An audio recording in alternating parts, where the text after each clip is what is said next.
ತುಳುನಾಡಿನಲ್ಲಿ ಮತ್ತೊಮ್ಮೆ ದೈವ ಪವಾಡ 36 ವರ್ಷಗಳ ಬಳಿಕ ತಾಯಿ ಮಗ ಒಂದಾಗಿದ್ದಾರೆ. ತುಳುನಾಡಿನಲ್ಲಿ ಮತ್ತೊಮ್ಮೆ ದೈವ ಕಾರ್ಮಿಕ ತೋರಿದೆ. ದೈವದ ನುಡಿಯಂತೆ 36 ವರ್ಷದ ಬಳಿಕ ಮಗ ಮನೆ ಸೇರಿರುವಂತ ಘಟನೆ ಆಗಿದೆ. ಮಗನ ನಿರೀಕ್ಷೆ ಬಿಟ್ಟು ಕೂತಿದ್ರು ತಾಯಿ. 36 ವರ್ಷಗಳಿಂದ ಮಗ ನಾಪತ್ತೆಯಾಗಿದ್ದ. ಈ ಸಂದರ್ಭದಲ್ಲಿ ದೈವದ ಮೊರೆ ಹೋಗಿತ್ತು.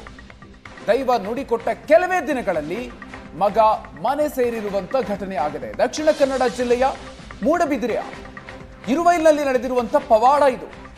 36 ವರ್ಷದ ಹಿಂದೆ ಮನೆ ಬಿಟ್ಟು ಹೋಗಿದ್ದ ಚಂದ್ರಶೇಖರ್ ಕೆಲಸಕ್ಕೆ ಅಂತ ಮುಂಬೈಯನ್ನ ಸೇರಿಕೊಂಡಿದ್ರು. 7 ತಿಂಗಳು ಪತ್ರ ಮುಖೇನ ಮನೆಯವರ ಜೊತೆಗೆ ಸಂಪರ್ಕದಲ್ಲಿದ್ರು. ಆದರೆ ಅದಾದ ನಂತರ ಚಂದ್ರಶೇಖರ್ ದಿಢೀರಾಗಿ ನಾಪತ್ತೆಯಾಗಿದ್ರು. ಕುಟುಂಬದವರ ಸಂಪರ್ಕಕ್ಕೆ ಸಿಕ್ಕಿರಲಿಲ್ಲ. ಈ ಮೂಲಕ ಕುಟುಂಬದಿಂದ ದೂರ ಆಗಿದ್ರು.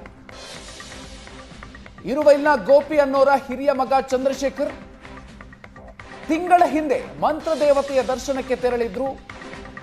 ಮುಂದಿನ ಚಾಕರಿ ಮಗನಿಂದಲೇ ಅಂತ ಈ ಸಂದರ್ಭದಲ್ಲಿ ದೈವ ಅಭಯವನ್ನ ಕೊಟ್ಟಿತ್ತು.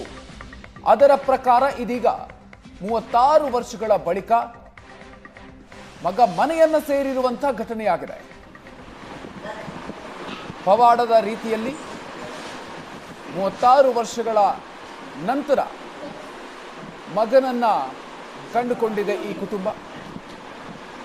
ನಾಪತ್ತೆಯಾಗಿದ್ದಂತಹ ಮಗ 36 ವರ್ಷಗಳ ಬಳಿಕ ಮನೆಯನ್ನ ಸೇರಿರುವಂತಹ ಘಟನೆ. ಕೆಲಸಕ್ಕೆ ಅಂತ ಮುಂಬೈಗೆ ಹೋಗಿದ್ರು. ಆರಂಭದಲ್ಲಿ 7 ತಿಂಗಳ ಕಾಲ ಪತ್ರದ ಮುಖೇನ ಮನೆಯವರ ಜೊತೆಗೆ ಸಂಪರ್ಕವನ್ನು ಇಟ್ಕೊಂಡಿದ್ರು ಚಂದ್ರಶೇಖರ್ ಅವರು.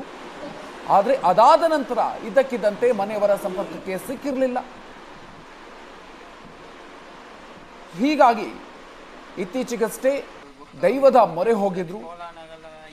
ದೈವದ ಬಳಿ ಕೇಳಿಕೊಂಡಂತಹ ಸಂದರ್ಭದಲ್ಲಿ ಮುಂದಿನ ಚಾಕರಿ ನಿಮ್ಮ ಮಗನಿಂದಲೇ ನನಗೆ ಆಗತ್ತೆ ಅನ್ನುವಂತಹ ಒಂದು ಅಭಯವನ್ನ ದೈವ ಕೊಟ್ಟಿತ್ತು. ಅದರ ರೀತಿಯಲ್ಲೇ ಈಗ 36 ವರ್ಷಗಳ ಬಳಿಕ ಮನೆಯನ್ನ ಮಗ ಸೇರಿರುವಂತಹ ಪವಾಡದ ಘಟನೆ ಆಗಿದೆ.